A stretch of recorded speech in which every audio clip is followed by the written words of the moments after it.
dramatic.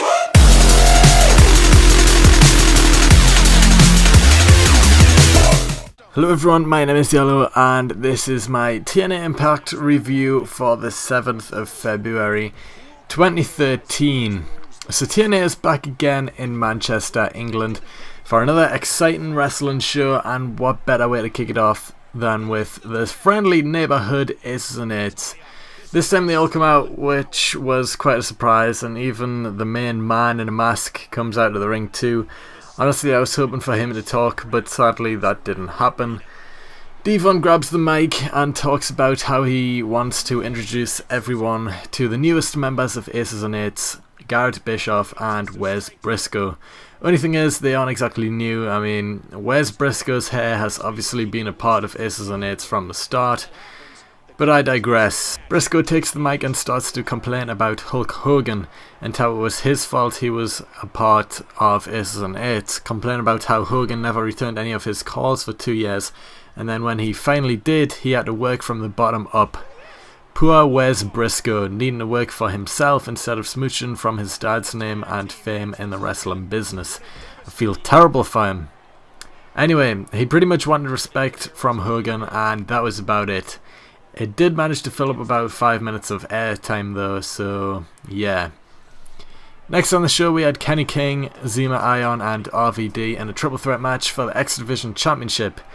I had high hopes going into this one. Kenny King and Zema Ion are both great high flying wrestlers, and even RVD, even though he hasn't got the flair that he used to, can still do some pretty cool things in the ring.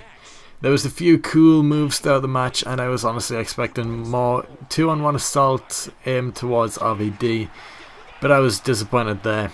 But the most disappointing thing about this match was the ending. Kenny King does a great running knee to Zema Ion, which knocks him flying into the corner, and then proceeds to go for a German suplex bridge to the pin. But then, out of nowhere, RVD splashes on top of Kenny King and pins Zema Ion.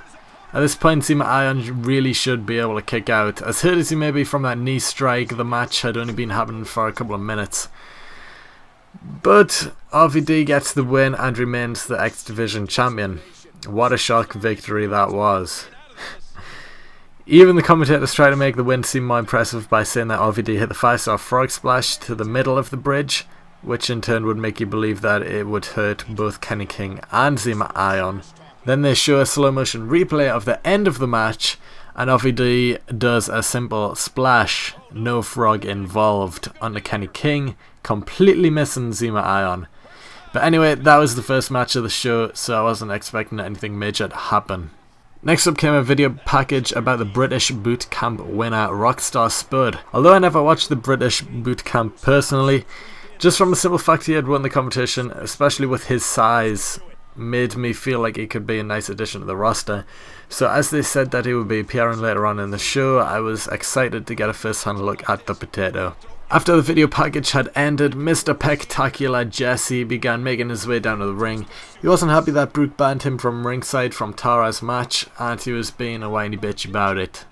But who better to come along and shut him up than the cowboy, James Storm.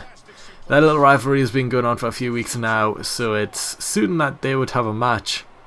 It was pretty predictable as soon as the word "sorry about your damn luck" was said who was going to win this match. But I was hoping for some back and forth anyway to show that Jesse was more than just a pretty face. Again, I was slightly disappointed. Although Jesse somehow busted James Storm's nose open to reveal a mixture of snot and blood upon his goatee, Jesse still lost to the last call super kick and a one-sided match from start to finish again. Another really short match. After that match was the Tag Team Championship match, Chavito Heat and Hernandez versus the It Factor and the greatest man that ever lived. This, in my opinion, was the highlight of the entire show, and also probably the longest match of the show. A couple of funny segments took place throughout the match where A-Double tries to tag in Rude, and Rude simply claps and tells him he's doing a great job and to continue. And of course there was the cliche heel tag team moments where Bobby Roode would distract the referee for Aries to get a few hits to their opponents and vice versa, but it was still a good match. One thing that did bug me about this match was Taz's dopey commentary. Mike TNA was laying down some facts about how Bobby Roode is the longest reigning tag team champion of all time, and then Taz interrupts him to say, "I've got a factoid for the both of you. I have a boil on my ass." Yeah, the 2-second pause which follows shows how bad the joke was executed and simply unneeded for this match. Towards the end of the match, Chavo pushes Aries into Roode, which in turn gets frustrated and begins walking to the back. At this point, I'm pretty sure everyone expected Chavo and Hernandez to retain, but damn, we were wrong. Aries reverses the third Amigo suplex, and as Hernandez comes charging to take out Aries, Roode returns to take Hernandez out of the ring and then follows up with a spinebuster to Chavo. I was in awe as Aries climbed the turnbuckle and connected with a devastating 450 splash. The ref then began the count, 1, 2, 3, and then we have it. New tag team champions, Austin Aries and Bobby Roode. Their path to holding every single championship has begun. That match surprised the hell out of me, and I honestly wasn't expecting things to get better from here. I didn't expect anything to be as shocking as that victory to happen on the show. Only thing that may have shocked me more is Jeff Hardy being allowed to compete in the UK, but of course he is injured. Matchup numero 4 was next, and that was the Knockouts non-title match between Tara and Miss Tessmacher. From the get-go, Tara was upset that Jessie wasn't out there with her and her focus wasn't all in the match. It's obvious that Hollywood's power couple can't compete without each other by their sides. Even though this match was longer than both the X Division Championship match and the match between James Storm and Jessie, this match wasn't much better excitement-wise. Brooke and Tara did their usual knockout things. Brooke shook her ass and Tara, well, Tara was Tara, and the match ended up with Brooke on top. Which means that since Miss T just beat the Knockouts champion, she will most likely get a future title shot. Finally, the moment I was looking forward to arrived. Introducing Rockstar Spud. I was honestly hoping for some sort of wrestling ability of his to be shown, but there wasn't any to be seen, sort of. JB was asking him how he felt about becoming a member of the TNA roster and all that, and Spud went on to talk about it for a minute. Even during this short period of time, I noticed that he doesn't seem to be the best on the mic.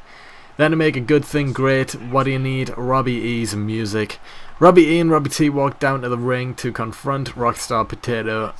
Robbie E moved behind Bigger Rob and started to trash talk Spud, saying that if Robbie T wasn't holding him back, he would knock him out, and then Robbie T does everything that Robbie E says.